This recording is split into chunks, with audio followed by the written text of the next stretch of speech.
Bam, bam, bam. Woo, hoo, hoo, hoo, hoo. What's up? What's up? What's up? What's happening, good people? How you guys doing out there in the world of cuteness? Y'all know who it is, right? It's me, your homegirl Ladosha, right? AKA Key Lo Lo. Happy Martin Luther King Jr. Day. And over here, y'all know, let me put my finger, I got to get it right there. There it is. That's right, Cheryl Morrow, the one, the only, the hair oracle. We are in the Heezy. That's right. That's right. It's a cold and blistery day. Thank God we ain't in Iowa, huh? Negative 46 or some crap like that. Anywho, it's cold, baby. Go ahead, tell us, how cold is it in San Diego? 65. What? Man, is this, look at Corey. I love this. Look at this, Cheryl. Hold on. I don't know if I can show it. Oh, yes, I can. There she. I don't know if you're a guy or if you're a girl. This person hates us more than anybody. But I love it. I don't know if you're a guy or girl. She says, cancel this show. Cancel it. We ain't even on prime time. Boy, you're boosting my ego. What's up, Hair Savant? How you doing? How you doing? How you doing? Welcome, my lovely people, to the 92nd episode of the dumbest-ish that people say about black hair. And we're going to have a wonderful discussion tonight. What you think about that, Cheryl? You ready for the chit-chat tonight? I'm ready. All right. Okay. One day you'll be moving to San Diego. Look, hey, Hair Savant, if you go to San Diego, take me with you. Because, it costs a lot of money. We got to build up. You know what I'm saying? So if you go, then we could probably, do some things together. Because I love San Diego. It's so sexy. It's so chic and mode, Hair Savant. Lola, we have a t-shirt that says San Diego, y'all on some pimp shit. That's what she because said. It's true. At San Diego, it's like sporty-orty, dope-alicious. You know what I'm saying? I mean, it's kind of like, now my BFF is in the chat. What's happening, Monica? Oh, shit. San Diego is like what Atlanta, if it was like Atlanta is so large, so the swag, you got to be like in the clique to feel the swagger jagger of Atlanta. You just can't go into Atlanta and feel the swag. You got to be with like the right people. But if you went to San Diego, you would just be like, dun, dun, dun, dun, dun. You would just be so dang on cool. You know what I'm saying? So anywho, that's what's happening. When you're talking about beautiful, beautiful, sunny San Diego. So what we're going to do as we wait for more people to get in the chat. All right. We're going to play our theme song. All right. And we are going to be talking about what? Sister, would you please let us do your hair? This is our own theme song. We didn't write it. And no, we can't sing it, but it is by the beautiful Rachel Evans. And again, you can buy that song on Amazon Prime Music. But for now, listen to it with us right now as we wait for some more people to come into the chat on our 92nd episode. And it's all about using race to sell hair care products. Notice the chair on I just want to let y'all know how I am. I'm just a little raunchy out here. Here we go. Rachel Evans is just going to come on in, guys. Come on in.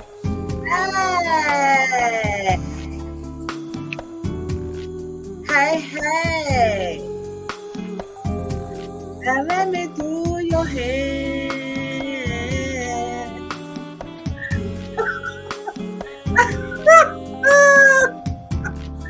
Wait, what's up, Miss Baker? Don't leave. Monica, don't chase her out.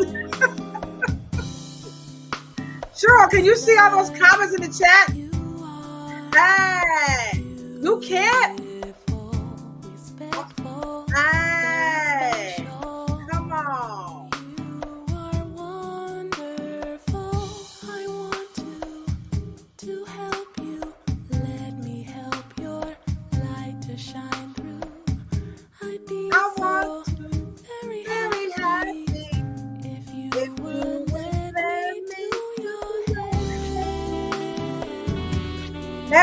your hair. Come on in. And let me do your hair. I know y'all don't think we can, but I'm telling you, we can do some hair. Hey. And let me do your hair. Hey, hey. Sister, survivor of when you've been through heartache and struggles, won't get the best. Come on in, come on in. To help you, let me help your light to shine through.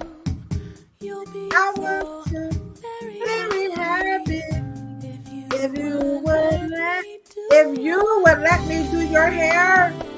I'm telling you, I would be happy. I have appointments. I'm an actual hairstylist. Woo! And let me do your hair. Hey. And let me do your hair. Let us do your hair. Come on, Rachel Evans says that.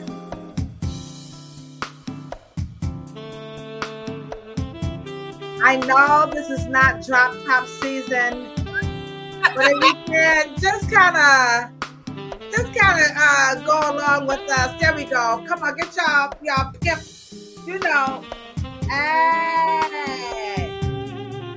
Remember that console used to be in the center? Sure, like. Hey, forget them little backup cameras. Check it out. All right, let's get ready. Thank you guys so very much. Thank you guys so very much. This is a true story. So yesterday I went to a fashion show. By the way, big ups to my homegirl Kayla Wright. No, we're not related, though. I wish we were. She is definitely one of Cleveland's premier fashion designers, which she makes her clothes. She's also a cosmetologist, an entrepreneur, a philanthropist. I mean, this woman is like the bomb.com. And so Spritz and I, we went together, right? And so on the ride back home, I said, you need to go to the store? He said, yeah. And I said, okay, well, let me just back up. Here I go, Cheryl. Hey, Monica, Sandra, Miss Corey, Hair Savant. Here goes Spritz. Why don't you just use the real camera? I said, excuse me? I'm not using that. That's how you know you're old, okay? You know you old when you got a camera glaring you right there. And here I go, Cheryl. It's kind of fuzzy. Monica, don't you laugh. Don't you laugh. Don't you laugh. And Spritz was like this. I was like, well, anywho, I resemble that remark. Admittingly, I have blonded my hair. What's your stupid power? So that's my stupid power. I have technology, but I just refuse to use the technology sometime because I'm like that old guy on Saturday Night Live, and we liked it that way, you know. So, I just like, you know, sometimes I like to pretend like I'm so cool and hip. But deep down inside, let me just tell you guys, I'm about as antiquated as they come. I just absolutely love it. So here we go. Tonight we have an absolute wonderful topic, and it is all about using race to sell. And this one is a really good topic because most of us have the propensity to buy hair care products that are made like FUBU, right? For us, then by us. And that's okay. Well, as we learned last week on Planet Pluto Pseudo. And so this is broken down into two phases because one, we're going to talk about, actually using race to sell. Why is that done? Especially in the era of acculturation, an era of appropriation. And then, of course, you have disassociation, where people have just been so ostracized and bullied about their hair that they actually says, you know what? I am unbothered. Like, they don't want no parts of anything that has Black on it because they've just experienced some really bad things. And as we can see, right here in the chat, we get people who try to bully you all the time. And that makes people feel like, I just don't want to be a part of something. And so how do we sell when we have this type of things going on where people are actually just made to feel bad if they straighten their hair? That routine. You're trying to be white. And we have some videos for that. Also, appropriation. If you wear braids, that belongs to us. Y'all can't be doing our stuff. If you wear all the little, hijabs, you're just appropriating everything, So that also, how do we sell? And then last but not least, just have to reiterate again that unfortunate case of disassociation where we talked about that in the previous podcast, where people are like, you know what, Ladosha and Cheryl, you guys are just like all over the place. Your natural hairstylists, your locticians. It's always something when it comes to our hair. So you know what?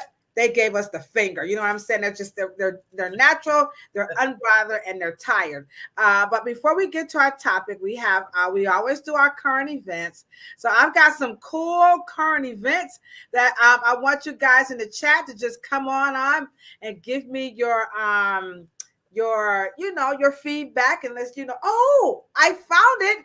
I finally got it. Here it is from YouTube. YouTube gave us a congratulations. Woo-hoo-hoo-hoo.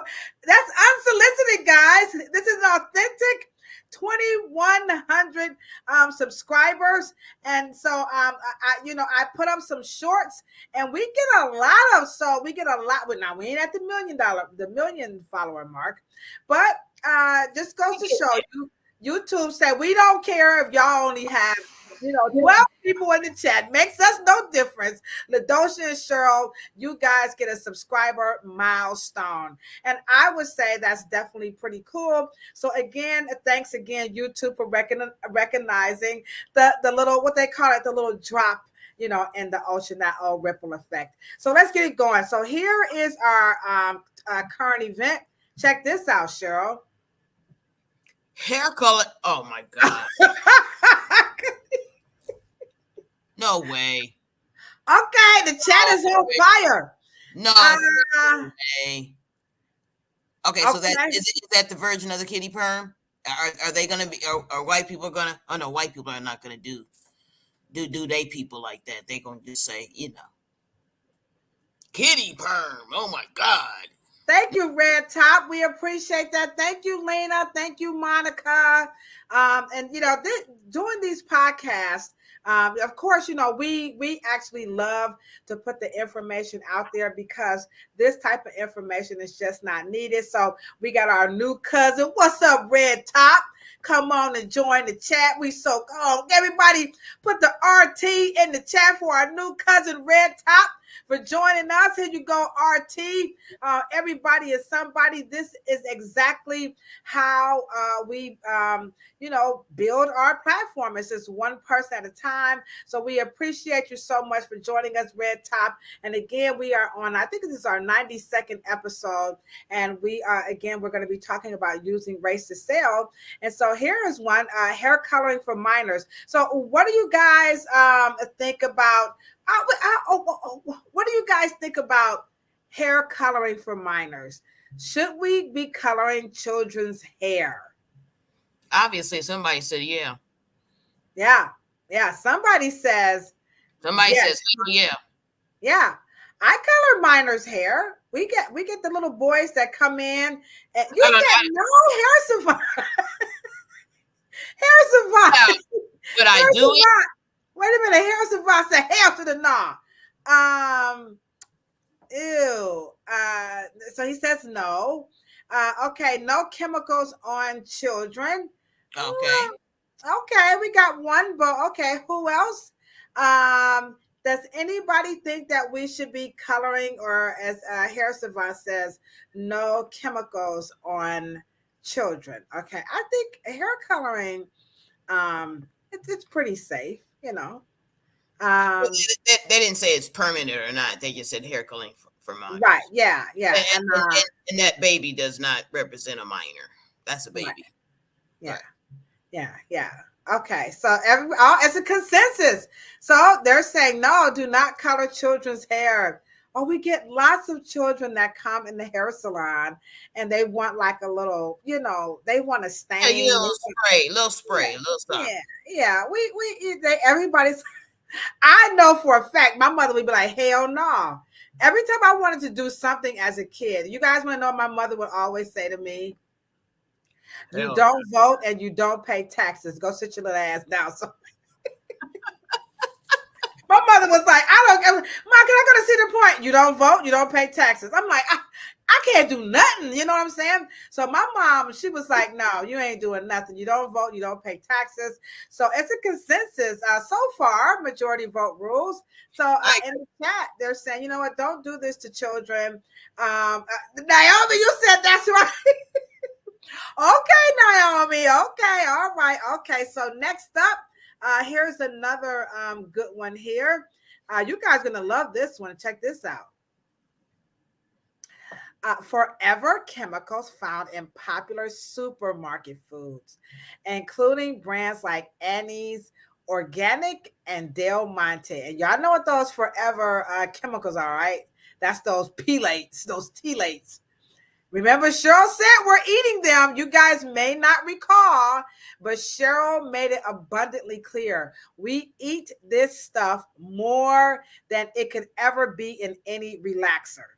And we hope you guys are starting to really make the connection of what's happening here. And Cheryl, talk about that a little bit more.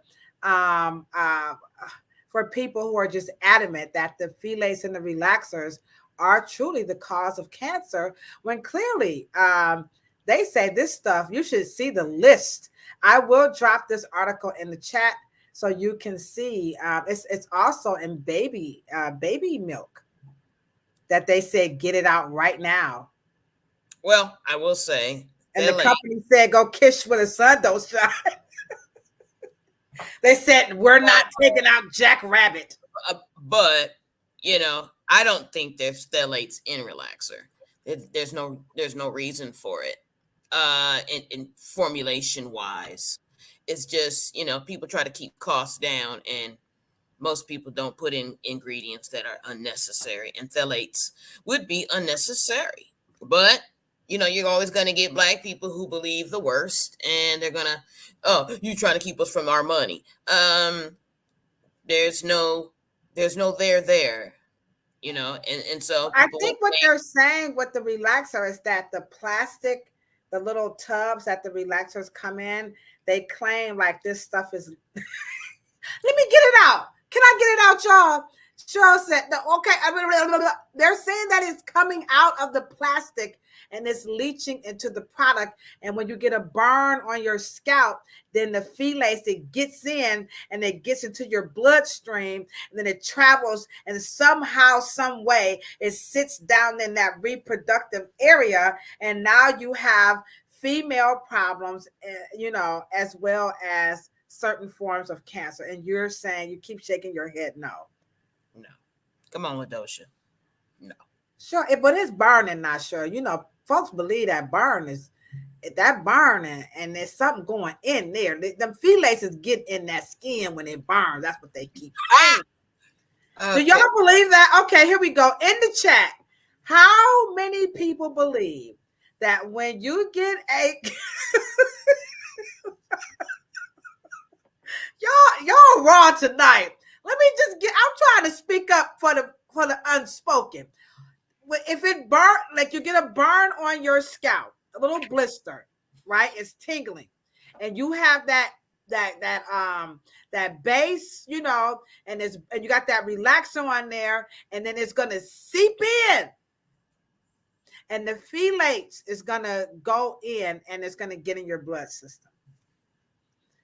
So everybody in the chat says that's ridiculous. That's ridiculous, and I'm gonna tell you why. Okay, go ahead.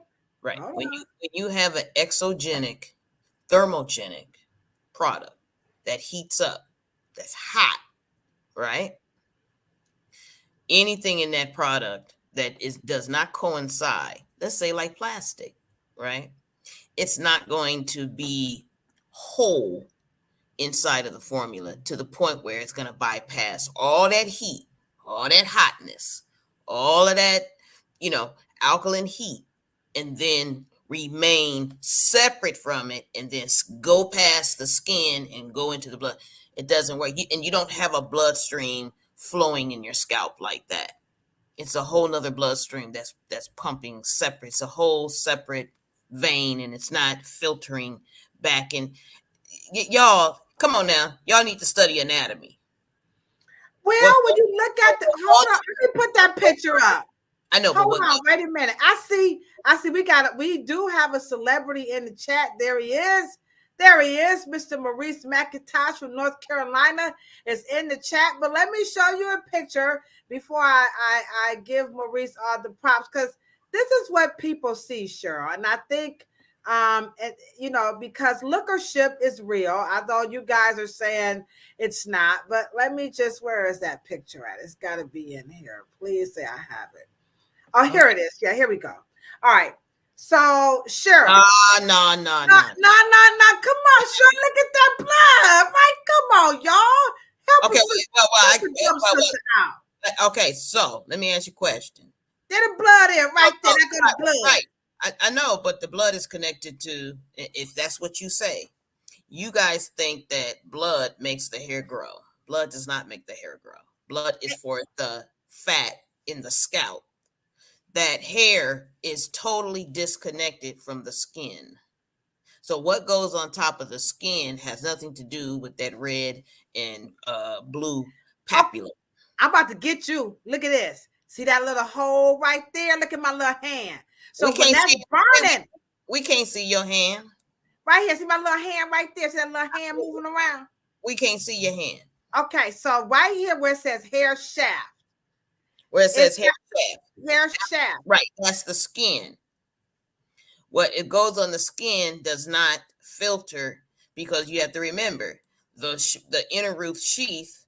You see that inner root sheath? That's enclosed. Nothing gets in there. But isn't the hair growing out of these little? Let me see. Let me use my hair. Hold on. Isn't my hair going out of that little teeny tiny hole? And can it go back in there and then get into my bloodstream? What about that, smarty pants?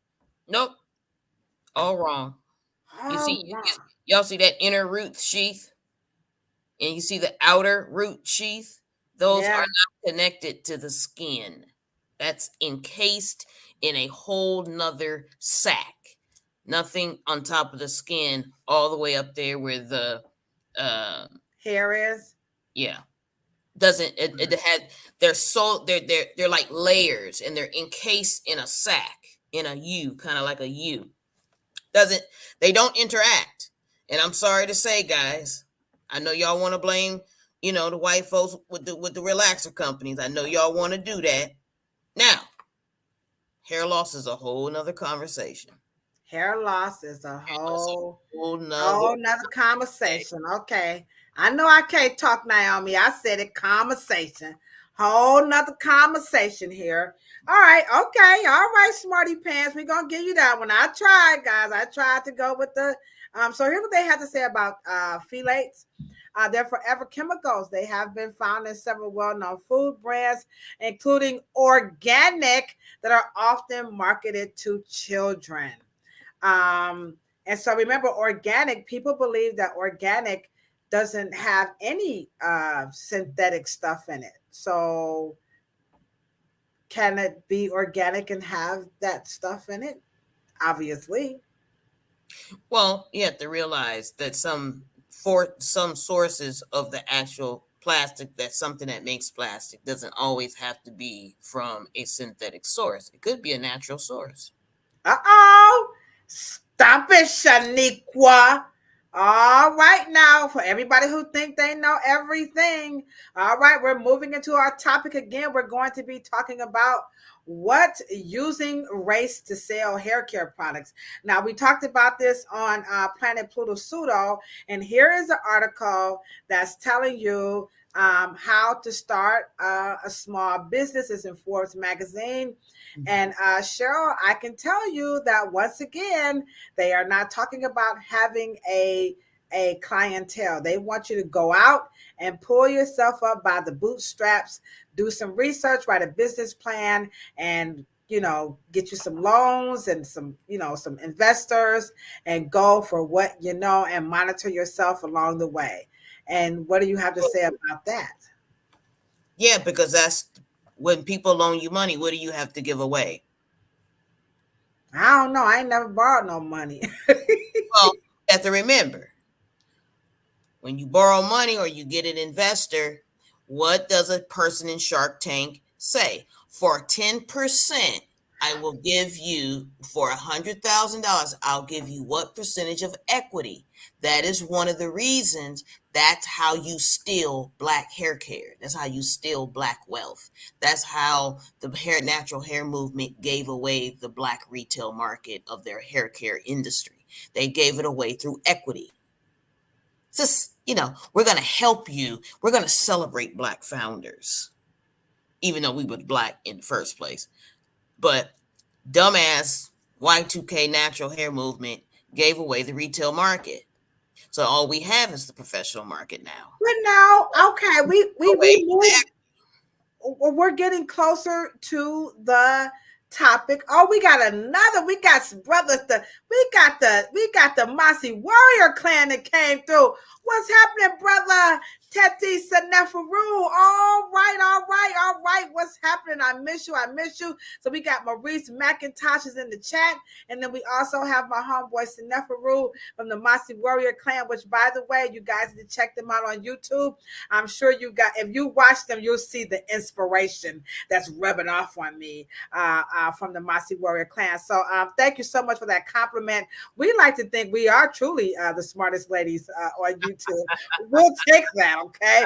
Thank you very much. Okay. So now you're saying that they gave it away. But sure, isn't that part of business? I'm not playing devil's advocate, but don't people want to build it and then sell it so that they can do some more like bigger, better, as LL would say, bigger, deafer, doper things? Well, when you pay attention to Shark Tank, what did they say? Who else has invested? Because when I invest, you're offering for my 400,000, my 300,000, my 200,000, I want 25, 35, 40% equity. Ooh. But if you've given away the equity already because you already have an investor, then it's not worth it. But one of the things that when you understand when Mael sells in terms of an acquisition, the difference is that when Soft Sheen or Proline, okay, they sold, right, or Johnson sold, they owned 100% equity.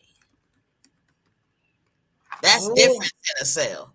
But when you have capital, now why did the ancestors and our forefathers and foremothers prior to black hair care, why did they have 100% equity? In this Y2K generation, they can't do nothing without white money.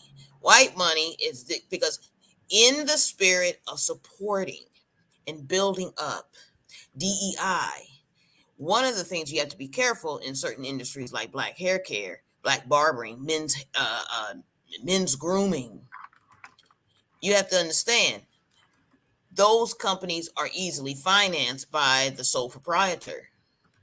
But for some reason, Y2K, they think that they cannot build a hair care brand without giving away equity. That is not how the forefathers, their foremothers, and their progenitors did that. So in trade for the capital and having an opportunity you gave away equity.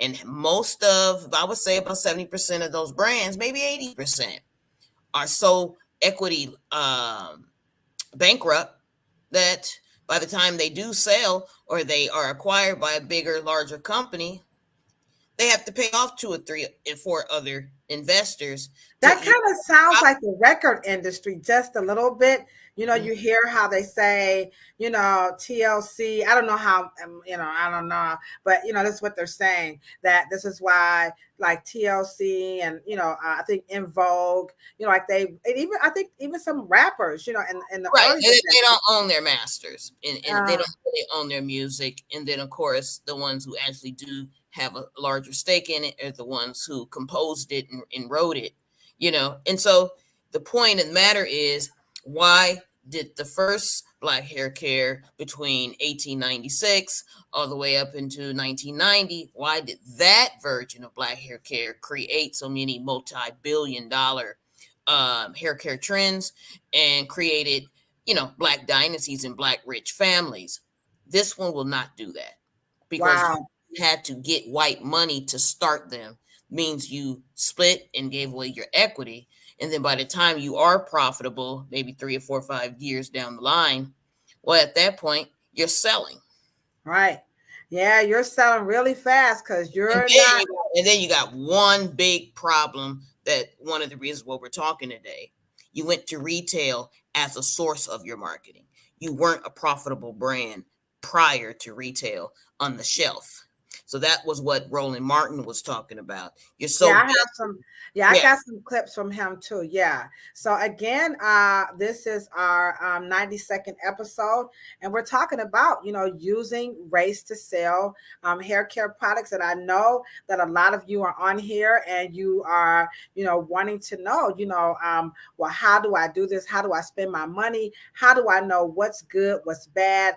That's really on the minds of a lot of consumers, especially nowadays.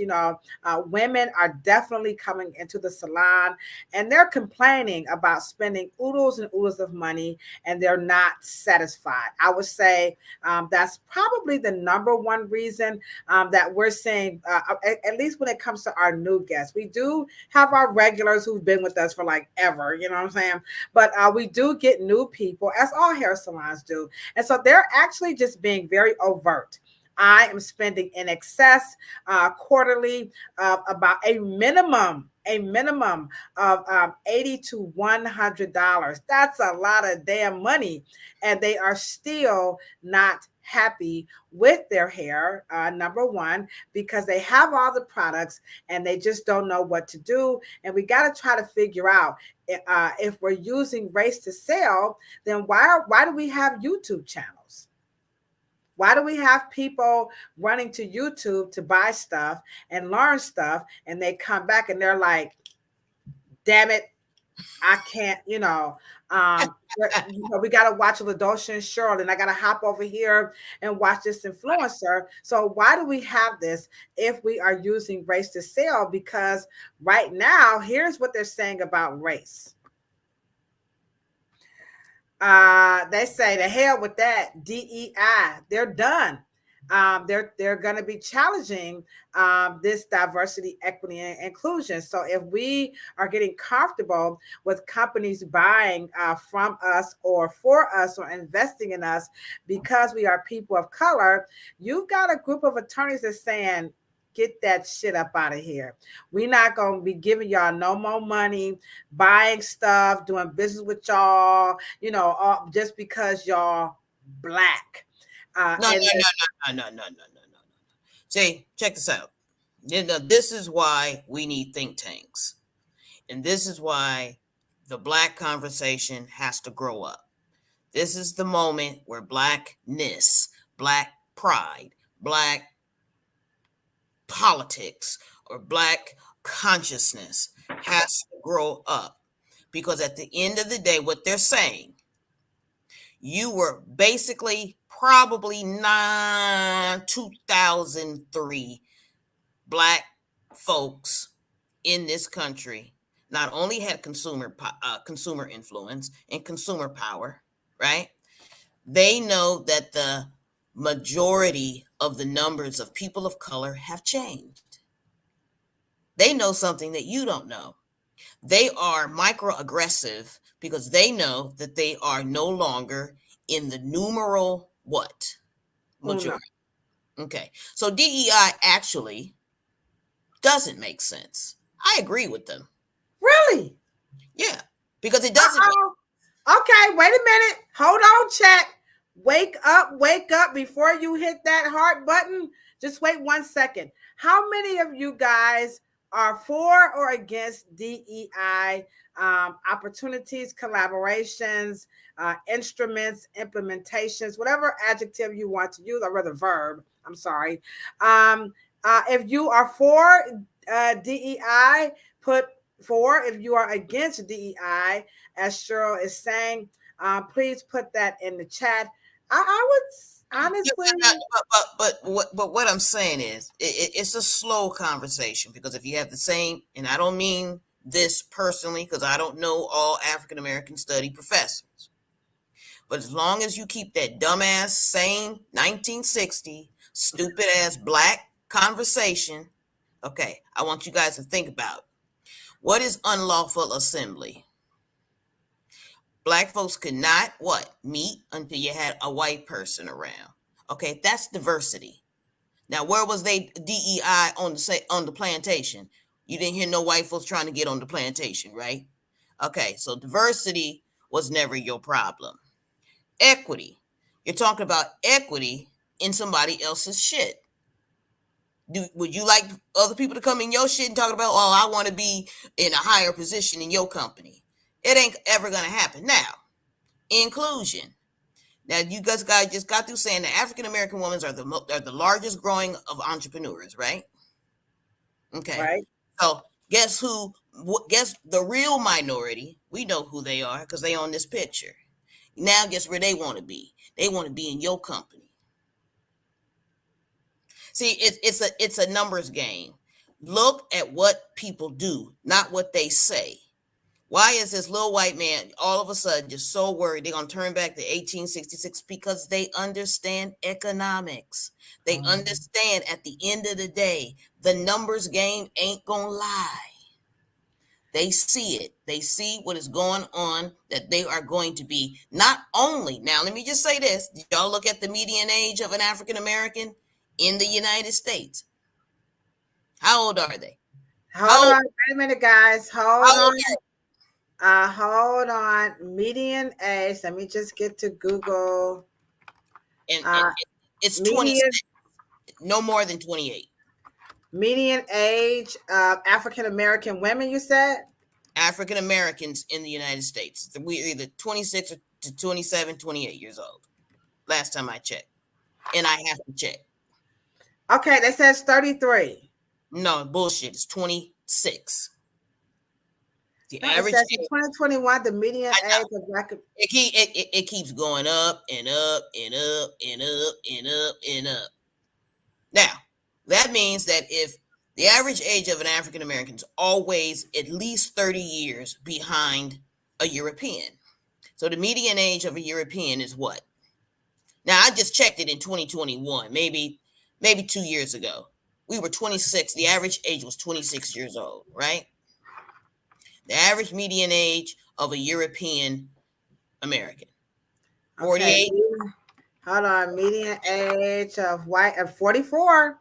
Now, check this out. Their numbers went down. Oh, you're right. It is 23 years. Yeah, you are right. I'm sorry. Okay, Hold on, let me show you guys. Yeah, go ahead. Now, how can our numbers go up and their numbers went down? All of a sudden, what they're saying is we dying younger and they living longer. That's bullshit. Okay.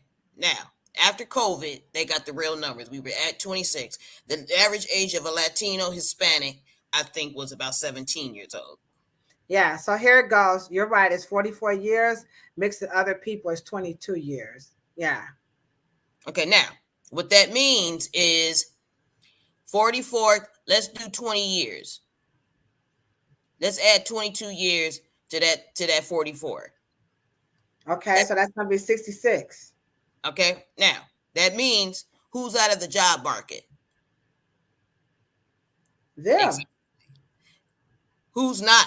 Who's going into their profit years, millionaire years? African Americans and people of color. Right.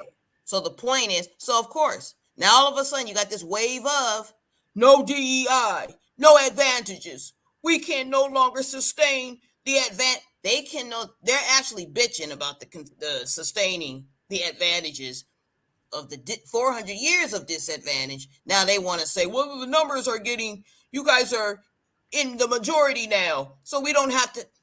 It's all a game. However, Black people gonna keep that same bullshit ass 1964 conversation. At the end of the day, I don't want DEI. At the end of the day, well, I was thinking along the lines of I was going along with Samantha. What's up? Samantha is our sister from Nova Scotia. She said equity and inclusivity. Yes, diversity is a given. Well, see, here's the thing. We are now so involved and entrenched, and we're on the move with our numbers and people of color. At the end of the day, y'all stop. Just change the conversation. Equity. No, don't give the equity away in your business that you guys are starting. Don't give no equity away in that, because at the end of the day, this is the same corporations they're going to keep you out of. Equity in what? Now they want you to not, wait a minute, didn't they just try to stop the black hedge fund down in Atlanta with those 3 or 4 women? Yeah, Keisha They Knight. don't want you guys doing the same thing and the same advantages and lowering the bar and giving y'all money. They don't want, they're trying to stop you from giving your people your own money. Wow. My goal is change the conversation. We don't want any of that. Throw that shit away. Throw affirmative action away. Throw all that shit away. We achieved in spite of the shit. This is what we want. We want 20 generations, 10 generations tax-free. You ain't got to give us no money, but you will even the playing field. And you must apologize and repair. Reparations, don't give us no money. We ain't giving you money. Wow, you know what you calling them? The Browns they're gonna be mad at you. But go ahead. Well, I mean, but all black folks is gonna be mad because we're so used to the same poor mouth, poor us. Well, you've weathered the storm at this point. We've weathered the storm. You're now. I have not heard it put like that before, that we have weathered the storm. But what I can tell you before we come to the next point is Sandra's about to say it, guys, that it's time for you to help change the narrative about DE&I and using race to sell hair care products to Black people by doing this right here. Pampa me on, pampa me on.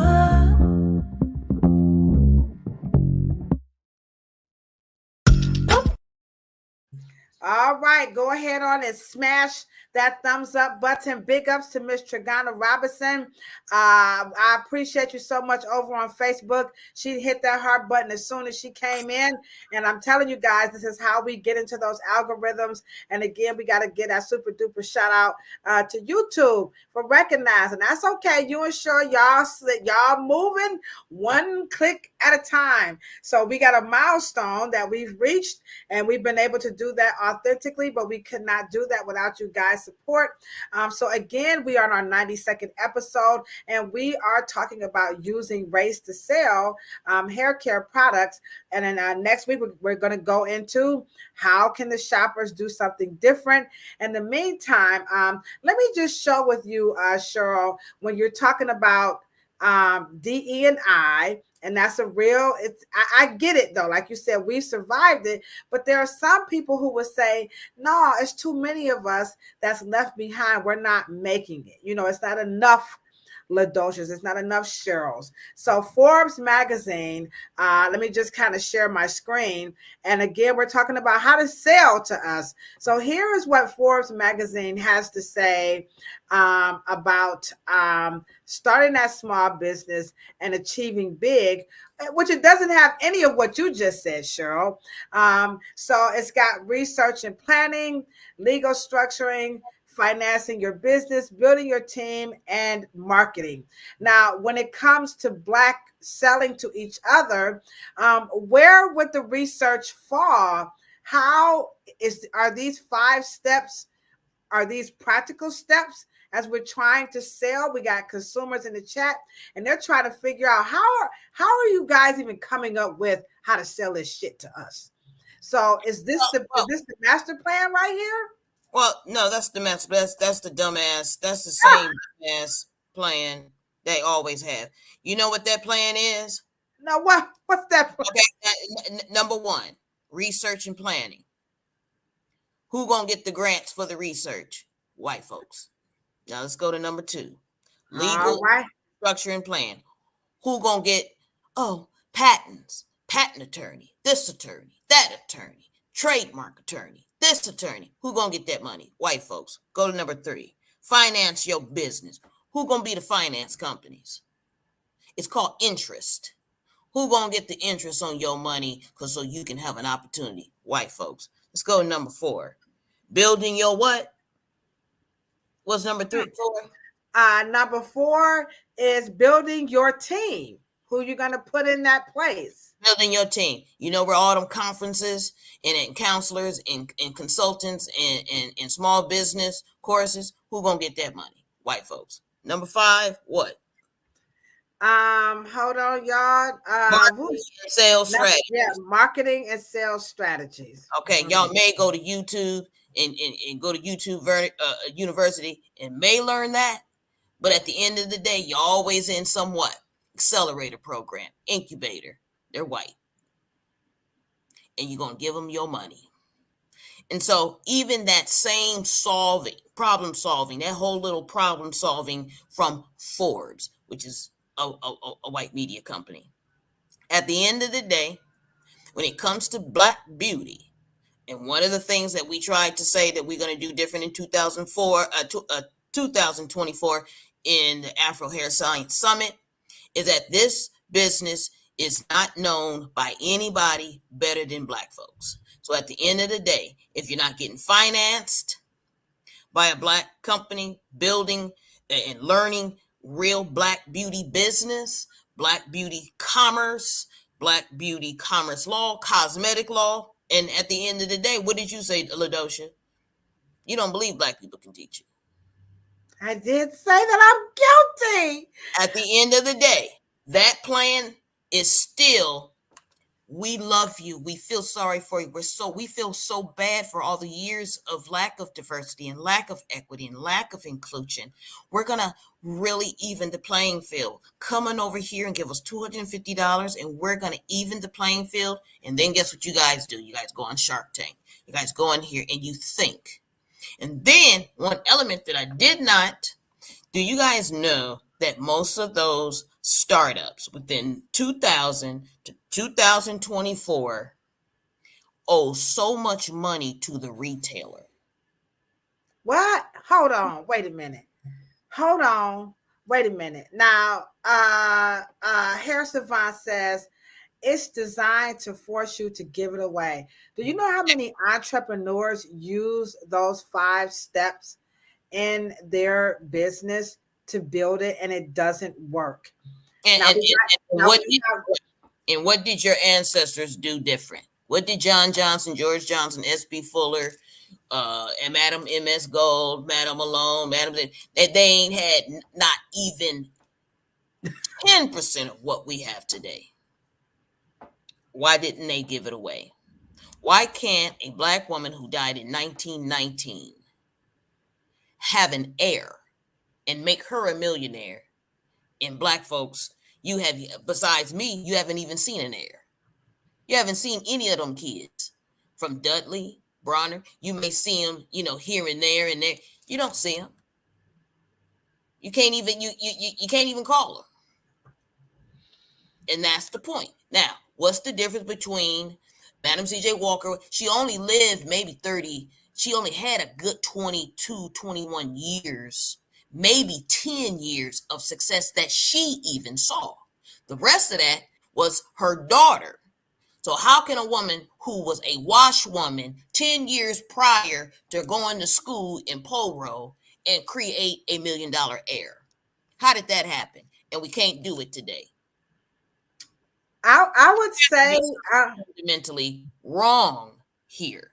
Either we can't count, maybe we got too many degrees, maybe we ain't got there's something wrong. And the reason why I'm saying that is because when Target gives you a region, let's say there's 15 stores in a region, and they give you a purchase order for 350,000 units, what you gonna do?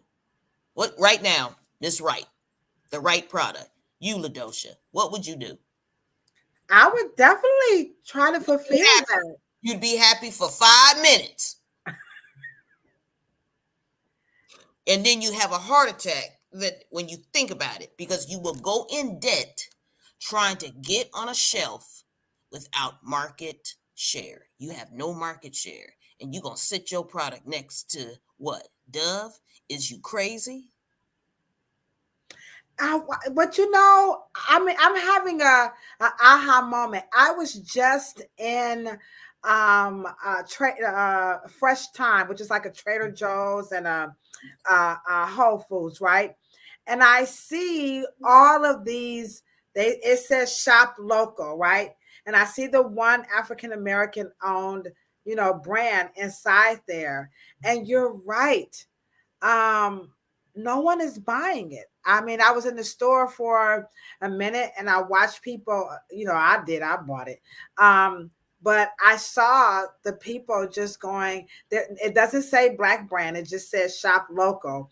But I know that she's a black woman and no one bought it, and that's but remember now we've got people who are watching and they are kind of feeling somewhat like the brands didn't quite meet their needs. So switch the screen right quick. Okay, yeah, I don't see in those 5 steps how are we going to meet the need of all of these people in the chat who are here, because we're using race to sell. Ladosha has an African American, she's a black woman. I don't own the actual, process manufacturing part, but I have the branding part, right? And so the consumers are wanting to know, like, how do we understand what's made that's going to be for us? Because in those 5 steps, you don't see that customization. Are you guys following me? There's no customization in that business plan to reach the people who are looking for the right hair care products. Now, you have to remember, 25, 30 years ago, Black folks really didn't trust Black hair care products in grocery stores. I didn't know that. We were actually beauty supply people. We literally went to a beauty supply and we went to a local beauty supply, house, And so when you think about that, what Black people are saying in their mind when they say something for us, they are not talking about something that sits in a store that's in a Black section. Mm-hmm. Okay. I mean, Yeah. And they are talking about something that has much more cultural sensitivity, that it gets described to them correctly. It gets recommended to them correctly. They know somebody who used it. And it's just more involved in what we call for us. But I want you to understand that as we sophisticate and we get out of this 1960 conversation that we keep having with each other, I want you guys to understand African pride was not Black owned. The comb with the fist, the Afro comb with the fist, was not a Black manufactured comb. So we have to redefine what we mean by for us. Because if something makes you feel good or carries some symbolism, but is made in China, okay? Because one of the things that I said very clearly in my local market here in Black San Diego, okay, when I did the Black Panther film, I got so pissed in the middle of it because I wanted to do a black thing. But when we was doing a black thing, I was over one of the Panthers' homes. And when he was on the phone ordering the Black Panther regalia for the film, I got so irritated that I had to go home. And I don't know if I spoke to them black men after that, because we was on the phone with China ordering some Black Panther shit. And I just could not, I just wasn't prepared for that, because I thought the Black Panthers owned the Panther. But could it be, like I said, how many of you guys buy black? In the chat, I want you to just put your hands up and put that you know for a fact that the products that you are buying from, or maybe you believe, I don't know, I'm not asking you to name them. Are you buying black that you know of? Well, let me propose the question different. If you had, let's say, Estee Lauder, but if Estee Lauder had black politics and they had upper management, and they were very good to black people in advancement, and you like the quality of her product, what difference does it make at that point whether you buy black and you got to buy some bullshit that you don't like because they black? Which company, which blackness are you talking about at that point? And that's what we're trying to get to, because, and the reason why I'm asking that question, because where I'm going is, are you satisfied with the brand? I think the reason why we have all of right, I think the reason why we have all of this YouTube, the reason why women left the hair salon and said, forget you guys, I'm going over to YouTube and watch it, is because, number one, you guys aren't telling us what you're using. You always heard about black hair salons were notorious for turning, the product, where nobody could see the label. So that was one big concern. Two, many felt you're just buying the shit over the counter anyway. So why do I need to pay you a salon quality price if you're buying something over the counter? And then the hairstylist say, because it's made by black people for us. And when we go to the professional world, there's nothing there. So help these consumers out, because next week we're going to talk about how they can actually get those dollars. And if the race doesn't matter, we still need to know how can they shop. So with that being said, that's kind of it's paradoxical, of course, but we still have to address it, because but it's hard to do buy black when you're buying it in Target and in Walmart, in Walgreens and CVS. It's just hard to do it because those companies are not bought and married into the black experience. It doesn't trickle down. And what I'm saying to you is that we need an industry structure. And I am saying, because the retail market is gone at this point, all black hairstylists who are salon owners need to turn their beauty supply, their part of their salon, into a beauty salon. Beauty supply. It cannot be done any other way. You cannot send a customer that is loyal to you, trust you, you communicate, and they have been coming to you. You cannot take. Well, what about the people who don't go to hair salons? What are they going to do? Because you have Bilal. He says, I support my community, but buying black is difficult because how many totally owned black products are being marketed? So if you don't come to a hair salon, they might be like, well, I don't know shit about Ladosha's products. Like he said, I went to the market and I couldn't find her, and I don't, So what about those people? Well, those people their buying circle, their buying cycles are based on over the counter. They're not based on boutique buying.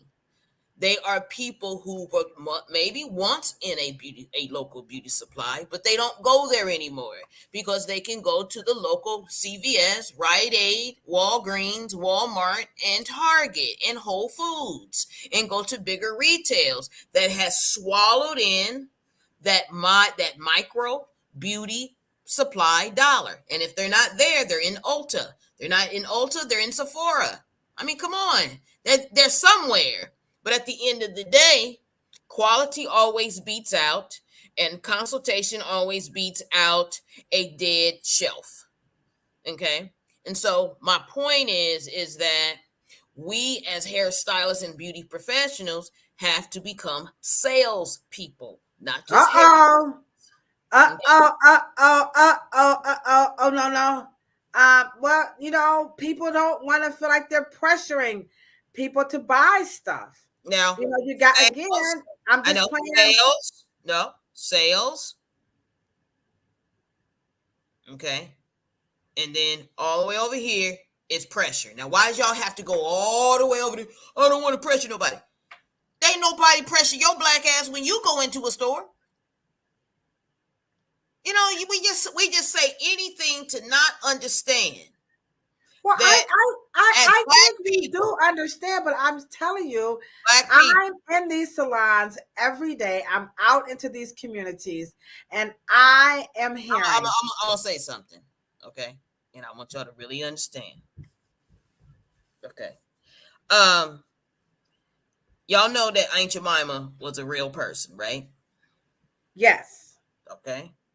Now, she sold more food just by cooking. Was she outside? Was she pressuring folks to buy her pancake mix? No. She was just what? Cooking. Right. Right? Now, what did you do when your ass couldn't go? What did you do? You bought what was what? There. In your vicinity. We have a globalism is a trick. Globalism is to capture the what? Masses dollar. And what is the masses? Unfortunately, old black talk, 1960 black folks want to say masses is white folks. Mass is in numbers. They were never in numbers. That's just bullshit. They was just on TV. But poor people make people rich. I want y'all to write that down. Hold on. Because you kind of lost me there. Are you guys following Cheryl? Y'all know my blonde is kicking in here now. Okay. I'm getting kind of slow. What I'm saying is you never saw no black folks in your entire history having to beg white folks to buy their black products. So why do you have to beg you? Why do you guys keep saying that? You don't want to pressure nobody. I don't want to pressure nobody. Well, I think now, here's what I'm saying. Okay, you said poor people make people rich, correct? Poor people makes people rich. Okay, I'll put that in the chat. Poor people makes people rich. I said poor people makes rich people rich. Oh, okay. Let me go back. Poor people make people richer. Poor people makes rich. That's two different statements. Now, say it again. Hold on. I'm trying to put it in now. Poor people make rich people rich. Right. Rich people don't make people rich. You bet if rich people who's waiting on other rich people make them some money, they be waiting a long ass time. Understand that's a science that I just said. That's a science. I'm kind of confused. But okay, everybody's going, okay. No. What I'm saying to you guys is that I want you guys to understand, we are just not trained to sell. We're trained to work. We are not trained to sell. That was our grandparents who sold. They could set up a little shack and sell pecans. They can sell anything from avocados to this to that. You see Mexicans do it every day. Me and you and this one over here, we can't do that because we what? We're too proud. Not me. Now, hold on. Look at, now, y'all know Key Lo Lo. No. You see her? You see her? All of a sudden, I got her swooped up, and all of a sudden. But I'm speaking for all of a sudden the pressure is gone. But all I'm of a an sudden the pressure is exception. gone. No, I'm speaking. Y'all Right. know what I'm saying. Bilal, she on it. She on it. He on it. He said it's a monopoly. Number 4, the business plan is the most important part. Is where we as a Black community lack. So with that being said, let me show that clip, because Roland Martin did have something to say about that very comment that Bilal just made. Bilal, by the way, is my godson. Hey, I hate to do this to you, Bilal. I can't see you anyway. Hey, baby, my little poo-poo. All right, so here we go, right here. Let's see. Here's Roland Martin. Here's what he had to say. I had it all queued up for us. So here we go. Are so, oh my God, we've been entertained. As long as we keep watching, they're going to keep feeding us. And as long as we keep clicking that button and the algorithm's like, oh, they want more of that, they're going to keep feeding it. And then people then go, well, man, I don't understand why we can't build no Black wealth. You cannot build Black wealth if you haven't built something that can attract the dollars and then allow you to grow it in scale to be able to get bigger. All right. Yeah. So is that what you're saying, Cheryl? No. Oh, because I want you guys to understand one thing he's missing. He's talking about Black media, right? He's talking about Black media, right? Right. Okay. Now, remember when you said to me, right? Cheryl, how did Mr. Morrow, Willie L. Morrow, have a 2-block, 2-story building with a newspaper, a radio station, a beauty supply, a salon, a barbershop, a administrative department, a lab, TV station, newspaper, all of that, radio station, and a restaurant, right? And then have 18-wheeler trucks come in and move, about 2 tons of Black hair care products, and have all of that, and then have all of that Black wealth in one building for over 20, 30 years. How did he do that? Now, I'm going to ask you, how did John Johnson fund the #1 magazine in the history of the world for Black folks? Ebony and Jet, right? Fashion Fair, the Ebony Fashion Fair show, right? With advertising dollars. How did Essence build that Black magazine? With advertising dollars. How did we have the #1 dance show in the history of the world? Forget American Bandstand. How did we build Soul Train? With advertising dollars. No! Black hair care built those companies. Duh. Paid. Black hair care paid for Black media. John Johnson was not in the publishing business. He was in the hair care business. Duke and Ravine paid for the magazines, paid for all of that. The problem with Black media is that we don't have Black culture, Black affinity, Black barbering, Black hair, Black sports, Black music, all to fund what he's talking about. We have those things no more. We don't have a Black sports. We got the greatest athlete. Black men are the greatest athlete with physical prowess the world has ever seen. And his Black ass tries to get on Sports Illustrated. Why? Because we don't have a Black male, Black-owned sports magazine.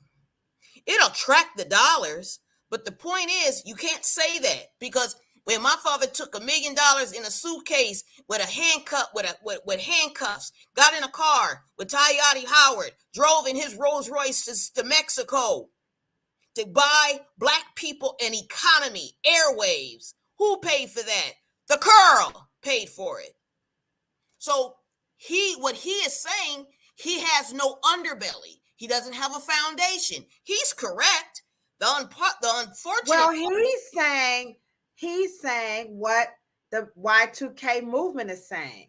He wants Ford. He wants Hyundai. He wants these people to pay, just like, let me get finished. He wants it now because you don't have any other industries to fund him. The men, S.B. Fuller and John Johnson and George Johnson, they had Ford too. They had United and Delta Airlines. They had all of that. But because the white folks understood, he was going to print that damn magazine anyway. And Black Ebony had what? Eyeballs. Didn't he say eyeballs? The issue is that Black America traded their industries. He could go to, if Ebony was still Black, Essence was still Black, he could still do all of that. It's just that this is a different Black America than our progenitors had. This is a whole different, because Black Star Entertainment for Roland Martin would survive in 1980. He can't do it now. So he has to go out and actually get that other stuff, because at the end of the day, In Living Color would have been on would have been behind Soul Train, and it would have gotten fueled back into Black media. But you just don't have the Black America that you had 30, 40, 50 years ago. You just don't have it. And we have to get back to that structure and stop talking about DEI and get back to what we did when we didn't have DEI. That's what I'm saying. Well, when I get my money, y'all, I'm going to go ahead on and fund Roland Martin. I just want to let y'all know. Y'all going to remember the song? It's the right products, And I see Bilal's point. We got to be a little bit more realistic here. But one of the things I hope we all are starting to realize and understand is that when we use Black to sell, it sounds like it's now turning into Black sell out. And when I don't mean sell out to white people, I mean that we're just selling out of our. Right. The moment those three girls created a hedge fund and started giving their money to Black people, Black women especially, all of a sudden you got white folks want to sue them, because they know that once they don't have access to our talent, our intellectual property, our likeness, our image, our culture, and we start funding it, they're going to have a goddamn problem.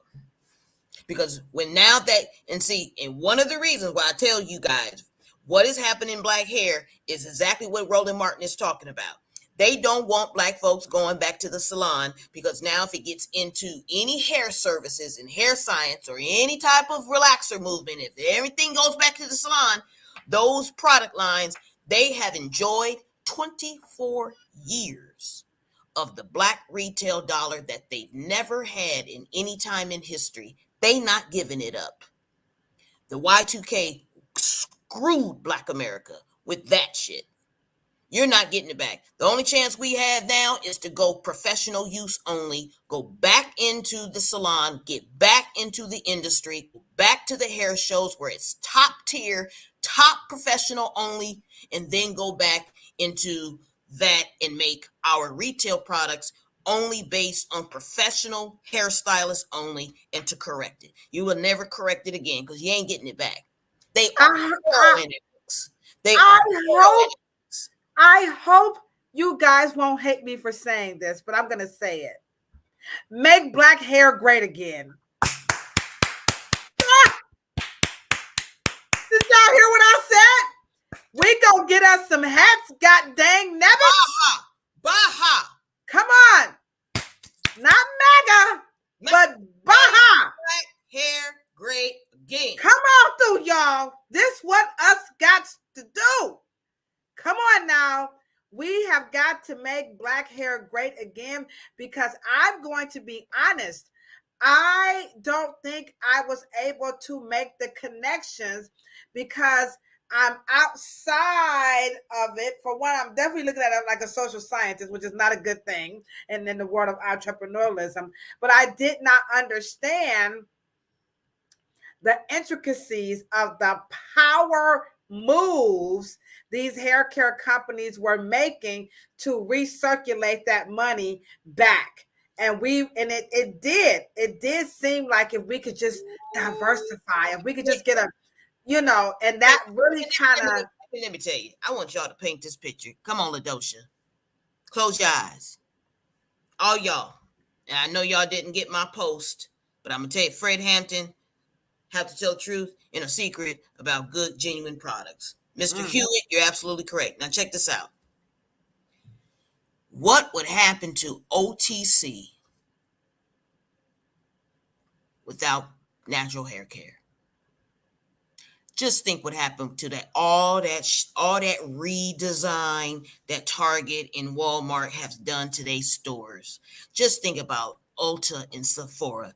What would happen if Black women single-handedly did not want, as a trend, leave natural hair care? That would cause heart attacks, suicides. That would cause those beautiful sections in those stores. They have spent billions banking on your dumb ass, banking on you. Now, your nappy ass hair has made them money, and they not giving it up. So we got to do something different. We got to get technological. We got to get treatments. We got. But what about Tabitha Brown? What about Michelle Rodriguez? What about Lisa? What about all of those Black people who sold? I mean, what? Sold to who? You notice they ain't never sold to a Black person. Because no Black person would buy it. Well, that's because we know their little secret. But they don't care. They just want the followers. They want the money. They want that they want that dopamine. See, that's a shot in the arm. That's a 15-minute high. White folks want it to keep coming and keep coming. They want to keep you in for 30, 40, 50, 6 or 7 or 8 generations. We don't understand that all help ain't help. All help, they're not helping your Black founder and after George Floyd. We have to support them. We've got to. They're not doing that shit for free. Come on. They was. Going for it. We keep going for it. And Roland Martin is correct. Black folks, you built the white male hub, Fox News. You built it for them. Wasn't no white folks on Fox News shit 30 years ago. It was your Black ass. Living Color and all them Black shows, Living Single and all of that shit. You have to understand. And Stop watching TV. And let me just say this. We have to understand. This is dope too. We have to get unmesmerized by the African consciousness, unmesmerized by the Illuminati, unmesmerized with that bullshit that we be talking about. They're stealing you. They're going to put your ass back on that plantation when you up there praying and shouting and singing and chanting. All that shit. Because this is economics. This is what it is. MLK found out at the end of his life, his last speech, and we wrote about it. The mountaintop is a metaphor for a 360-degree summit view, a bird's eye view. He wanted you to see the entire panacea, the entire vista. He wanted you to see the future. And the future is you to own and aggregate and keep your own wealth. A generational wealth is not about who makes the money. The generational wealth is about the person who generates the money. And the person who keeps it has wealth. It's not just about money. And after we had that wonderful, unfortunate COVID, 5 to 6 Black billionaires got on CNBC, talked about that plan that your little nephew. Where was it? Did you see it? I saw it. Did the average black person see it? No, because it wasn't on what? NBC, cable, VH1. It wasn't on all them dumbass channels that put that shit on TV like Merlin Martin was talking about. But you didn't see Miss Dobson. You didn't see Chenault. You didn't see the hotel. You didn't see other African billionaires coming with a plan. They didn't broadcast that. My point is that I know we love to talk about black stuff, African spirituality, African consciousness. We love to talk about it. It's a good thing. But if we broke, it ain't a good thing. Well, let me just say this to everyone who's watching the chat. When we're talking about using race to sell, that's what this podcast and live stream is all about. As we can see, using race to sell is not something as, I hate to say it, but black and white. It has to have a mission. It has to have a purpose. It's not just about really buying from Ladosha because she's black.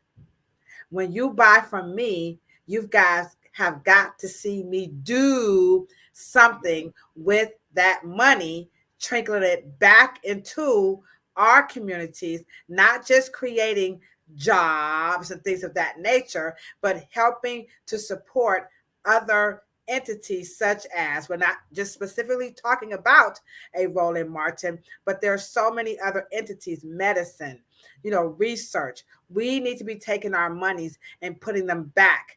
And the power of the Black beauty industry, we're underestimating it. So it has to be make Black hair great again. Because when you do that, you begin to have a blueprint for us, people who own these businesses and these companies, to know what to do with our money aside from flipping it. You know what I'm saying?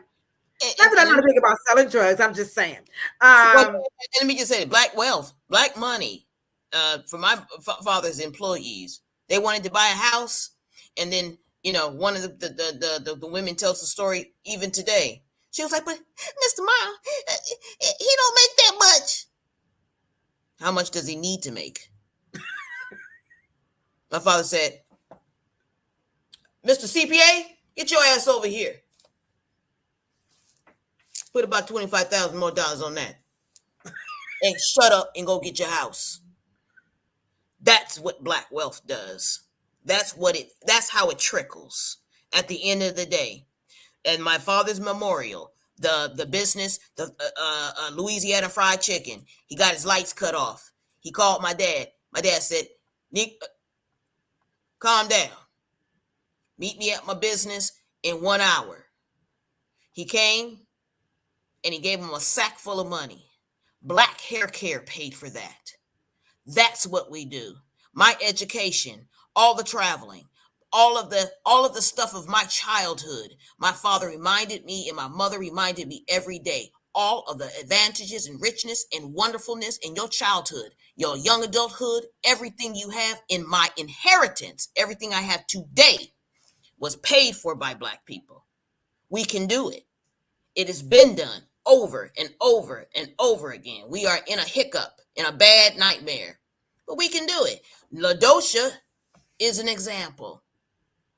And if she can get the neighborhood to understand, to invest in the Reverence Design Team, is investing in the stake of the community. And we all need to be stakeholders. Everyone in a 25-mile radius needs to be a stakeholder in that salon, doing business, paying a tax base, paying property taxes, and investing that money back into the neighborhood.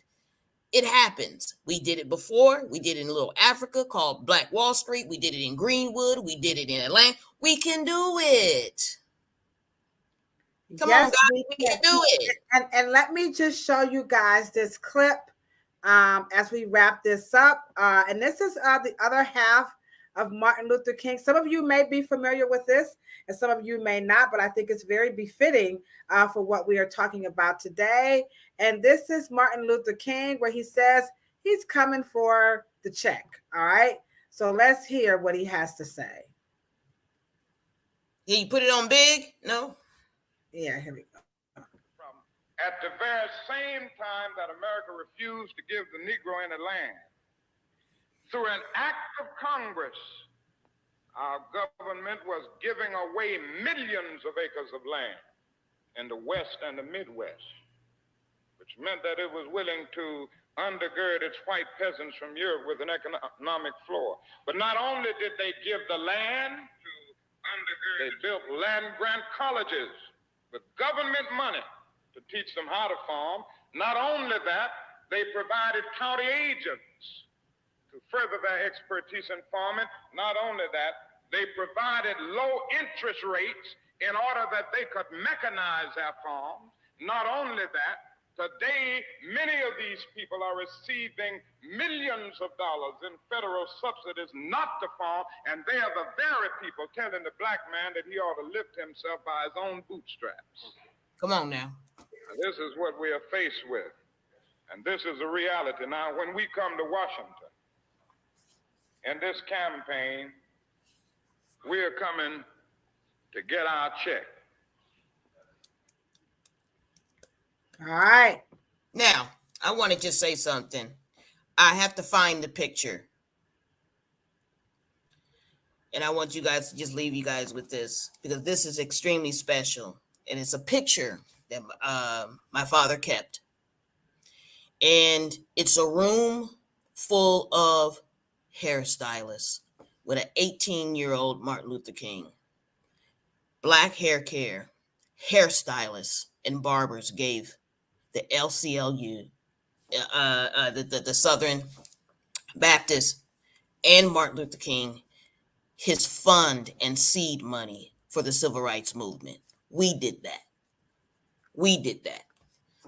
Not the Portmans, not the jazz, not the baseball, but black hair stylists, black salons, and barbershops gave the civil rights movement its first seed money. Not Harry Belafonte, not music, not entertainment, even though he did give, but it was black salons and black barbers who gave the civil rights their first seed money.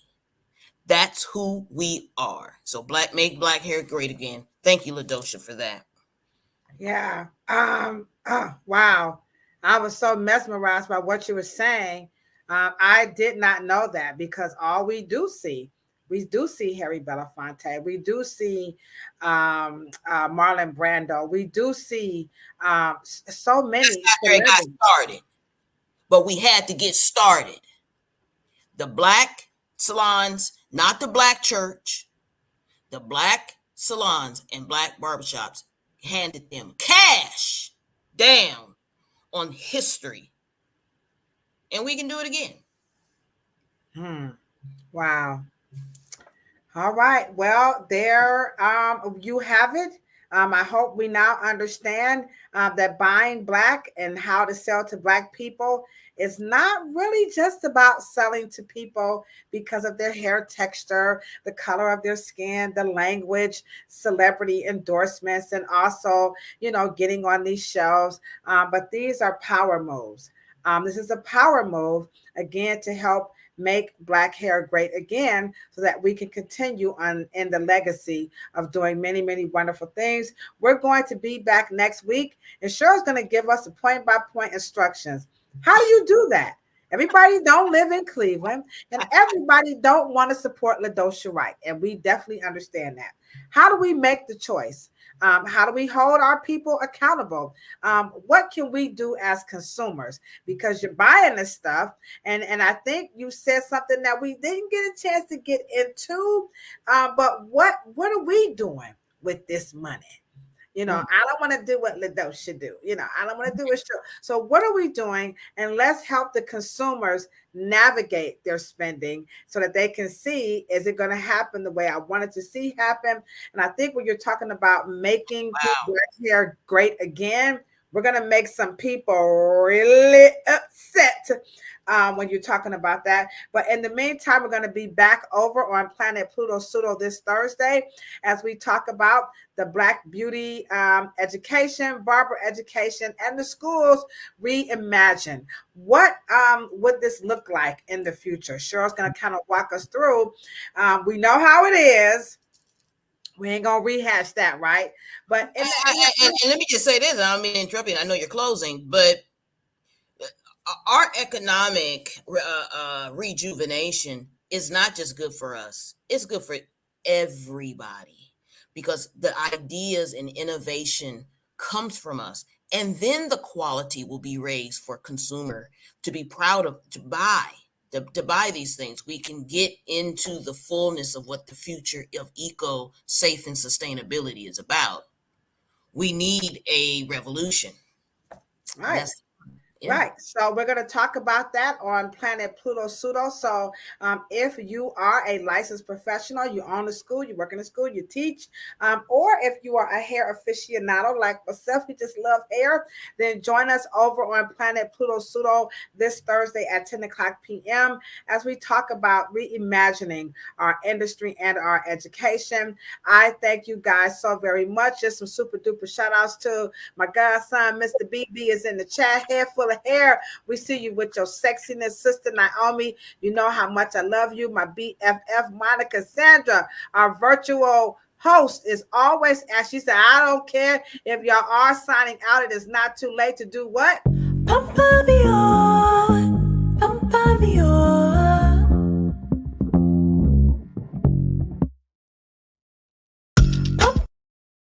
All right. Also, big ups to my brother Seneferu from the Masi Warrior Clan was in the chat. We also had my homeboy, Mr. Maurice McIntosh, was in the chat. So glad you came on by. We had our sister from Nova Scotia was in the chat, Miss Samantha Slaughter, and of course, Hair Savant. We ain't nothing without you. In the chat, we had my little sister LB. We had our new cousin came on through. It was so nice to meet you. And that was, I think it was Red Dot. And then we also had a cosmetology school instructor in the chat, Miss Denise West, Michelle Allen, Miss Foster. Dang, I miss you. Hey! It's always nice to see Miss Foster in the chat.